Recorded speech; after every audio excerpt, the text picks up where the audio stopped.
It was another tough night for the Red Sox. It's a Thursday edition of Red Sox Now, presented by Fan Arch right here on YouTube. I'm your host, Mike Antonellis, one of the radio and TV broadcasters for the Worcester Red Sox. They're right now on a 2-week road trip. I don't travel with the club. I just work home games, but still keep tabs on that. Make sure to follow me on all of my social media channels at The Radio Mike, and we want you to subscribe, like, and comment on the channel, and I will tell you why. This is going to be, I'm really excited for this episode. I'm not a huge stats guy at times, but some of the things that I think the Red Sox are struggling with, I decided to go under the hood and see why. And I don't think that the Anthony Meyer talk is what is the problem right now with the Red Sox. I really don't. We will get into that. But second straight night, a walk-off for the Tigers. I actually thought the Red Sox did a great job in this game. You score 5 runs off Skubal, who, by the way, his ERA is 2.67 after giving up 5 runs. He struck out 11. You did strike out 14 times, but it's Skubal. You're going to have nights where you do struck out, but I thought they battled. They had 2 leads in this game. They scored 3 runs in the 7th. They tied the game. You know, they kept coming back and tying this game. Alex Bregman was excellent. He homered. Rafaela, 2 more hits. Narvaez with 2 more hits. Devers with 2 more hits. Devers is almost at 280 right now. I mean, that is crazy, the run he is on. I still don't love having Duran and Devers bat back-to-back, but I don't think they have any options. I think in a perfect world, they would like to have Bregman hit second if they had a better cleanup hitter. Last night it was Ref Snyder, who did go 0 for 2, but had a sac fly and a guy who's not played. But, 4, 5, and 6 were 0 for 10, but I'm not going to focus on offense, which we keep doing. I saw people after the game, you're focusing on offense, and a game you scored 5 runs in. Stop that. You have to stop that. And the Anthony Meyer stuff is getting more ridiculous by the day. And you can't throw out these, you got to call these 2 up there when you have no plan for why. You can't just take Rafaela out of the lineup right now. And it's getting exhausting to talk about on this podcast, which I do every day. But you just can't throw crap out there without having a better plan. If Anthony goes up, then Duran's in center. That's a bad outfield. And you can't just take Rafaela out right now and then be left-handed again and have 2 more left-handed hitters. You saw the Tigers' game plan for you the other day with Tyler Holton starting an opener. You'll just get left-handed to death. And every team will have openers. You can't just take Trevor Story out of the lineup. The guy's making $130 million. I love these 2 guys. I think they're going to be superstars. But right now, it doesn't fit. And I don't think, and I'm confident, those are not the issues with the Red Sox. And I think after you hear, man, am I fired up because of these numbers, which I don't always like numbers. But in this case, I took some of the rankings with the team that is the best in the American League. And I've had people go, how in the world are the Tigers 29-50 and they're 14 games over 500? So let's go under the hood. And after, you tell me if the Red Sox need more offense. They need better situational hitting. I don't know how that's going to get better. The Red Sox are 6th in Major League Baseball in runs scored. 6th. 3rd in the American League. But they lead the league in strikeouts. Hitting with runners in scoring position. Listen to this. They're 9th at 242. The Tigers are 1st, 44 points higher than you. 286 with runners in scoring position. You think that's huge? I've been saying situational. If you look at my podcast yesterday, I used the same slide, situational.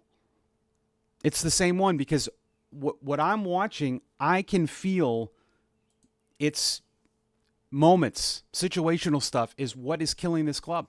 Hitting with runners in scoring position, 2 outs. This is a tough one because it's hard to have good averages. They're 223, which is in the middle of the pack. The Tigers are hitting 296. 296. That is 1st in the American League, and that is 1st in Major League Baseball. So in situational, and I said this the other day, when you go lineup to lineup, do you think the Tigers lineup is better than the Red Sox? Maybe not, but it doesn't matter because in big situations through 27% of the season, they are crushing you. Pitching, let's get to this now. Scoring position, the Tigers, batting average. This is, to me, solves everything about this club. 199 You guessed it. That is first in the American League in average against. They are holding opponents to a 199 batting average. The Red Sox, this is insane. 273 with runners in scoring position. That is 13th in the American League. You want to hear more crazy? Scoring position with 2 outs. The Tigers, 196. That's third in Major League Baseball. The Red Sox are at 265. Think about that. With runners in scoring position and 2 outs, their pitchers are giving up, that's 69 points worse than the Tigers. That's 13th in the American League. You are glaringly horrible in situational baseball, which we don't hear a lot about, but it's Anthony and Meyer. It's not going to matter, guys, if you can't fix that. And I will go more on the pitching. The hitting you can live with, because what the Tigers are doing with runners in scoring position is bonkers in the hitting. But with the pitching, that's got to change. And that is a glaring bad number. They have lost 8 of 23 games when they've scored 4+ runs. That's a lot. That's a lot. That's over 33% of their games. 4+ runs for championship teams is enough. I've looked at the data. The good teams right now are not losing games when they score. If you have to score 5 runs per game, you have no chance. They're 22 and 23 for pretty much that. And if you don't buy into that and don't think that means a lot, I don't know what to tell you. But those pitching numbers, I don't think I've ever seen anything. But I was curious, the difference between the Tigers and the Red Sox, and that is crazy, insanely different. Another thing, the Tigers are near the top of the league, and guess what? Defense, you are dead last. Last in defense, lead the league in strikeouts, the scoring position with pitching. I can take the defense and the strikeouts, but the pitching in big spots, which you've seen, a lot of home runs allowed by their bullpen, a lot of home runs in key spots. That has to get cleaned up. How do they do that? Personnel are being better. But you know, that's, you know, we all had the answers to those questions. But by those numbers, because I'm telling you, those are glaringly bad. And most of the teams that are near the bottom in scoring position with pitching are some of the worst teams in baseball. For you to be right around 500 is actually remarkable. So is this guy. I mean, he's absolutely the MVP to this point. 3 more hits. Him and Schoolboy were having a couple of smiles for each other because he kept ambushing him early. I just love the approach. He's a baseball player. These are the kind of guys you want. You know, he took advice from the hitting coaches, which was fantastic. But this is really an amazing one. It's going to go down as, I think, one of the best signings the Red Sox have had in recent years, because it seemed like the guys that they paid a premium for have kind of underperformed. This is a guy you paid a lot of money for, overpaid probably, but it's been worth it. I don't care about some of the errors he's made. This guy's incredible. He makes incredible plays. And how about this kind of narrative? Like, let's see, about 20-something days. I mean, Carlos Narvaez, he could possibly get Rookie of the Year votes. This guy has been on fire. He is hitting .381 since April 27th. Rafael is hitting .333 this month. The two of them. 4 for 7 last night with an RBI. Sogard had another hit. But another guy that they plucked from the Yankees. And what a story Carlos Narvaez is. I saw him a lot last year in AAA. I thought he was fantastic. I think the Red Sox, you got to give them credit. I still think this is a good team. I really do. But they were pretty confident in some guys this year.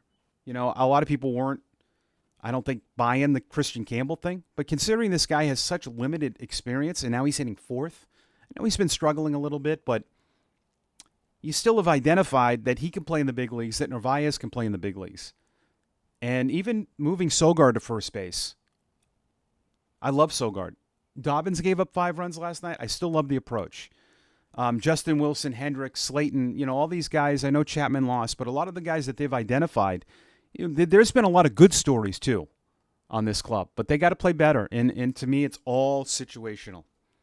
that's a Thursday episode. I hope you liked it of Red Sox Now. Comments, share, subscribe. Again, I'm not always big on numbers, but these are glaring, and I wanted to see what the difference was between.